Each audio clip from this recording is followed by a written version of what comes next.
Hello, my brothers and sisters in Christ. I want to communicate something that has been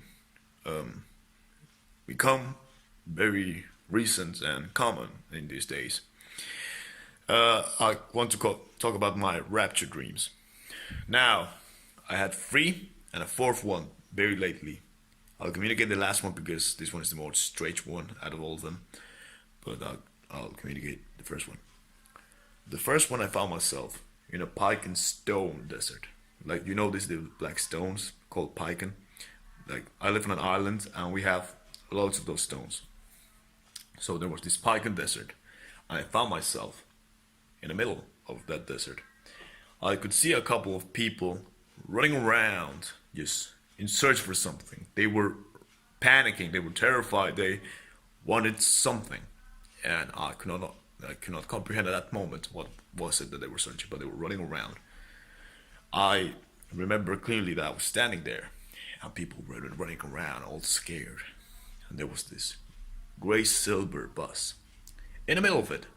Probably could have fit around 40 people. It was a big bus and it was silver, nice. It had its lights, it had its door open and seats empty.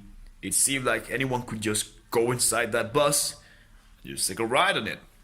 And but the people weren't able to see the bus. I could see the bus. I remember I was standing there. I could see its door open. I remember its back, where you put like this your suitcases, and there are those like red lights and yellow. And it was the back of the bus. I could see that, and its door was open, and it seemed to be waiting there. And people were just running around it, and they could not enter the bus, or at least they couldn't see it. They were like, "Where's the bus? Where's the bus?" And I remember that in the middle of that pike in the desert with the bus and me standing there, all surrounding was this fire. It was a heavy fire, similar to the California fires that I saw in the news.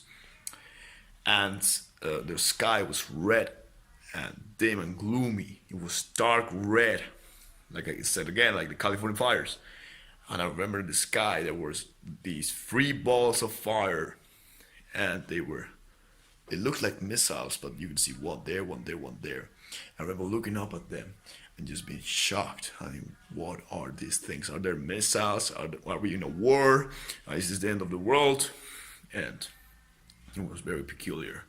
Something that till this day I don't understand what those three balls were. And I'm still questioning it and trying to search answers for it. And that was the dream. Now I'm coming to the second one. The second one, let me see if I can remember it more clearly.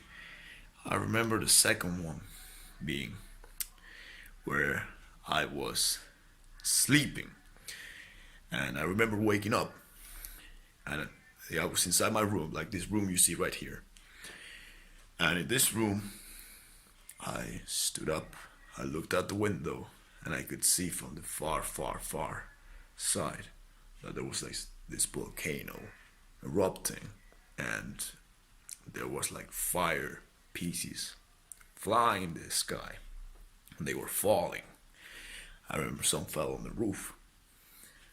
Um, I got out of my room, went downstairs, yelled for my parents because I didn't know what to do at the moment, and I remembered how the garage door that we have here, it was all like heavily reinforced, and people were screaming for resources. Like people were yelling, there was chaos. I could see people running scared in the streets this time. It wasn't at desert, it was in the streets. And I remember they were yelling for food, for water, for resources. They were yelling for something from us that we had that they wanted to take away from us. And I remember that I was in a panic mode. I didn't know what to do. I saw the people bashing the garage door, and I just ran around the house and tried to search for my parents. And it was very peculiar and scary. In the dream, I did not see my father, neither my mother, neither my cat, and it was only me and the people outside. And I remember there were people from here not clearly, but from here. The third dream that I had, and this one is more peculiar. I remember that my dad and I, my dad was driving, and we were in his yellow car, and we were driving. The path where we were driving is a path that we used to take when we were going to work, and in this path there were like these mountains, and the path just goes like in a serpentine. So what happened? I remember I was in the passenger seat, and I was looking at the front, and I could see the road. Then I could see my father, and my father was driving, and he looked in tremendous panic. He was scared, shocked. He was driving like I'd never seen him drive before. Then I looked back, and I could see definitely that from the mountains, lava was coming down, and it was very scary because it felt like it was chasing us, and all I could do was just look back and say, "Wow, this is happening." And we were driving. We were driving. My dad was driving like he was never driving before, pedal to the metal, and metal to the pedal, and we were just driving down. The bad thing is that when I seen my dad drive in this road is very common to us, nothing out of the ordinary. But apparently in this situation it was because lava was chasing us. And as you can see, there was a pattern in these dreams. Fire, chaos, panic. It was not a pretty, they were not pretty dreams. And they were not all in the same. It was very strange because the first one that I had, with the solo bus, it happened the day I was in my school. And then after that, the coronavirus confinement happened, where we were in the lockdown. And I remember I was having a conversation in school with my friends. One of my friends, who I will call Jay, was going to do a test, and she was studying. And I remember during this day I brought myself a plasticine to play with, and I was making these demons or these creatures out of plasticine, what I thought I saw in my dreams. Like, I was very upset from those dreams.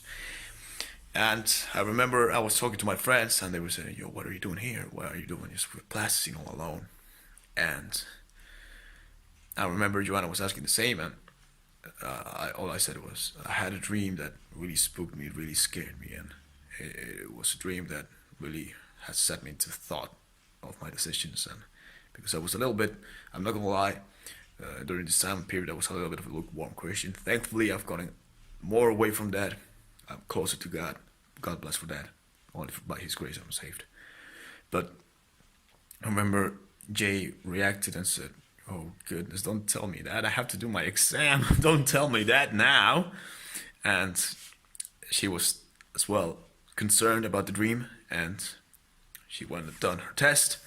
We're back to school.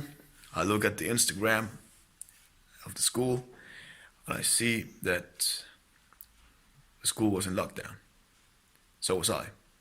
I also remember my principal telling us, as a joke, we were at a technical drawing class, and we were all standing, well, sitting around in his classroom. We were in his classroom, and he was talking about boxes or something, cardboard boxes and measurements, and he was talking about the Chinese.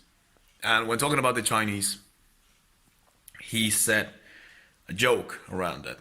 He said, "Coronavirus for everyone." He was like, "For everyone." Like, he waved his hands and everything as a joke, and some laughed. I mean, I knew it was for comical sense, but I didn't particularly find it that funny. And the next day, ironically, his school is in lockdown, and so we are, and so it's the same with us. And I remember that when I had the dream of the silver bus, before the other dreams, the silver bus dream is the one I still remember to this day, and it still has a lot of power over me. A lot of power. And I remember it very clearly. It was like a movie or something. And I remember telling my father about this dream, and my dad, he told me that when I told him the dream, he told me that a youngster of a church member that he went to was crying in a very upset nature. And my dad asked, "Yo, why are you crying?" And this church friend said, "I had a dream where there was this train going, and I was in it. The church member, this is the church member dream, not mine. And I was in this train, and the train was passing by, and there were people who wanted to enter the train but couldn't. And I was there, but my brothers were out. They couldn't join the train. And I'm assuming their brothers, his brothers were unbelievers or not people of faith. And he was really heartbroken by that. My dad told me he was crying, he was praying for them. He was in a stage where he really required some sort of assistance to help with his brothers. Because when my dad told me about that, I remember I was completely thoughtful, shocked about it. It was certainly strange and very peculiar because a silver grayish bus, train, both vehicles that have a destination, people couldn't join, and only a few could see and enter it. And I am still shocked because it seems that God is being patient with us. He's being kind enough to let us give some time to grab a hold of all of us. He's given us time to think, to reassure ourselves, to not doubt, to whatever doubts or problems we may have with the Bible or with Christ or with God. He's given us time to digest it and to settle our thoughts straight. And that to me has been something life-changing. These dreams have affected me to a point that my way of thinking has completely become more concentrating to what's out there. By out there, I mean God, Christ. I pray more. I put God more in my things, in my thoughts in. And I'm trying to do my best to prevent myself from being lukewarm and to get a closer relationship with God. And I recommend you do the same. Because not many few are going to join this train or bus. I remember the bus. It was a large model. It had around about 40 seats or something. I live on an island that we have like about 100,000, or no, 100,000, no, way more than that in our island alone. Tourists, people from here, gypsies, all from all around places. And it surprises me that from such an island with so many people, only around about 40 are gonna, like I'm imagining, because that's the amount of seats I saw in the bus or in the model of the bus. And it's kind of sad, actually. But I pray that whoever needs this, whoever is out there, to go out, get with Christ. Do whatever you can to get close to Him. I've already searched in other parts where Buddhism, Taoism, other places I've searched. None have provided me as greater love, as greater harmony, joy than the love that of Christ. And I want to end with my last dream that I mentioned. This dream was very peculiar because it seemed to be like a movie. It had a bunch of different factors. One part I remember, there was this sky filled with these spaceships, red, like Coca-Cola red spaceships. in the sky, and I was looking at them from my roof of the house. It was daytime. The next I cut, we were running. Me and at least I don't know if it was me, but I saw people from I recognize walking down the streets with their clothes very like torn off, like they looked like they went through a war or something, and they were running desperately towards something. I remember seeing one of my friends from the school, and it was very clear as day that it was her, and her clothes were torn off. She was weak, but she was walking, running, whatever, to reach whatever she wanted to reach. And the next part was where there were these boats with Asian military soldiers, army men, and the last part that I clearly remember, and till this day shocks me because I've heard people have a similar dream. I saw an explosion, a big explosion, a very big explosion. I don't know what its magnitude is, but I think it was enough to maybe shake our entire island. And that was the sequence of dreams. But the point that I want to highlight is the explosion. Today, if you're listening to this, because I'm from Spain. If you hear in my American accent, that just because it's something I have, but I'm Spanish. Yo soy español. So if you're a person, a Christian from Kenya, from Nigeria, from Kazakhstan, from Russia, or whatever, speak out. Your language doesn't bound you. Even if you speak with a funny accent, who cares? You're spreading good information that is clearly required nowadays. I'm praying for all of you people. If you're listening to this, God bless you. May Jesus Christ guide your paths.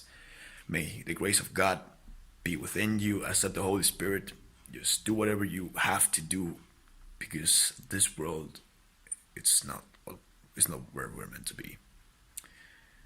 And I am afraid of what criticism I may get, what people may tell me, but I'm just going to keep going forward, preaching, and trying to help and do what God is calling me to do. Record your dreams too. Draw them, write them. Do something with your dreams, because dreams are important. God bless you all, right? Take care. Many blessings, It's just, I'm still trying to process myself, so. God bless. All right, God bless. Take care.